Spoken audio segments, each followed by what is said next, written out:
국회의원하고 여러 통의 전화를 하신 게 나옵니다. 기억나시죠? 뭐 성일종 의원, 신성범 의원.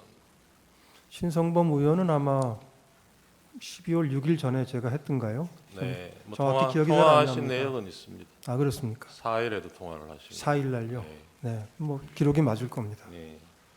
아까 홍 차장이 이재명 대표한테 전화 한번 해보시라 한 것 그 자체로 무슨 정치적 중립 위반이라고 생각을 하셨다는 건데, 증인이 여당 의원들하고 통화하는 것은 괜찮고 야당 대표한테 통화하는 것은 바로 정치적 위반이 됩니까? 국정원장이 그 당시 상황에서 야당 대표하고 평소에 연락하던 사람도 아닌데 전화를 한다는 것은 누가 보더라도 지극히 정치적인 행위가 될 것입니다. 네. 이 당시에 보지는 못하시겠지만 홍 차장이 12월 5일 아침에 김태효 안보일 차장한테 보낸 텔레그램 메시지 나중에라도 보셨죠? 네, 언론에서 봤습니다. 네, 지금 화면으로도 한번 보시면 홍 차장이 이런 메시지 왜 보냈다고 생각하십니까? 저로서는 알기가 어렵습니다. 그 앞부분 한번 보세요. 다행히 국힘 탄핵 반대 당론이 나왔고 오늘 대국민 담화를 하신다니 천재일우의 기회입니다. 보이시죠? 네, 예.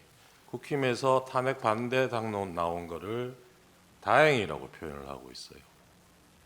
이 얘기는 홍 차장은 이 시점에도 대통령이 탄핵 겪지 않고 그 자리를 지키기를 바랬던 걸로 보이잖아요.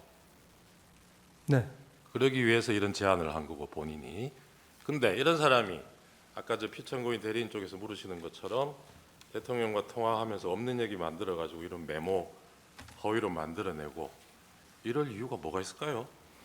그렇게 통화가 됐으면 저한테 그대로 얘기를 하면 되는데 왜 이렇게 말을 꼬아서 했는지 모르겠고요. 저는 그것도 증인하고도 얘기가 다른 겁니다, 홍 차장. 네, 뭐 그렇습니다. 그리고 네. 저는 홍 차장이 지금 뭐 박선원 의원하고 연락을 했다는 것도 전혀 몰랐고 나중에 봤고 예, 그것도 제가 네, 여쭤볼 김태효 건데 시간이 차장한테 되면- 이렇게 연락하는 사이인 줄도 사실은 몰랐습니다. 알겠습니다. 12월 4일 날 신성범 의원하고 통화하신 거는 기억이 안 납니까, 내용이? 통화 뭐, 내역은 나와요. 우리 정보위원장이니까 아마 네. 이제 이렇게 비상계엄이 어떻게 되고 지금 상황이 어떠냐 물어보셨을 네. 것 같습니다. 네.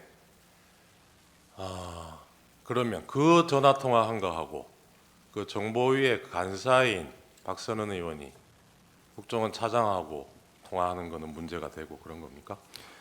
어떻게 된 건지 확인해 볼 수 있잖아요. 정보위원회 간사가 그날 밤에 누구랑 통화를 한다면 제 상식에는 기조실장하고 통화하는 게 맞습니다. 기조실장이 국회 담당이고 가장 자주 서로 만납니다.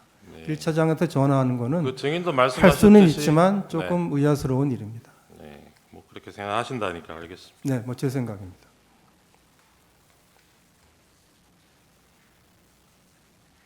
이날 정보위에서 이런 설명 시간이 마련된 것은 신성범 의원이 조선일보 기사 보고 홍장원에게 전화를 걸어서 먼저 국회로 오라고 해서 이런 자리가 마련된 건 알고 계시죠?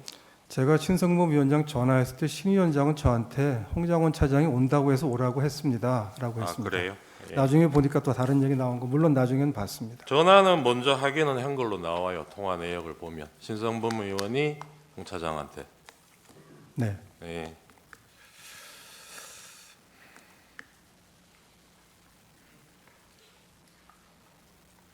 계엄 전날 국방위원장 성일종 의원하고 전화 통화하신 거는 내용이 뭐였습니까? 그럼 12월 2일인가요? 2일이죠. 2일 저녁에. 성일정 의원은 친분이 제가 있으니까 전화를 가끔은 합니다. 네. 글쎄요, 당장은 기억이 나지 않습니다. 그러니까요. 이게 국정원의 정무직 고위공무원이 국방위원회하고 정부위원회 위원장이나 간사위원들하고 통화하는 게 아주 이상한 일은 아닌 것 같은데. 아주 이상한 일은 아니지만 그때 누구 한 사람을 찍어서 네. 박선원 간사가 물어본다면 기조실장이 더 자연스럽습니다.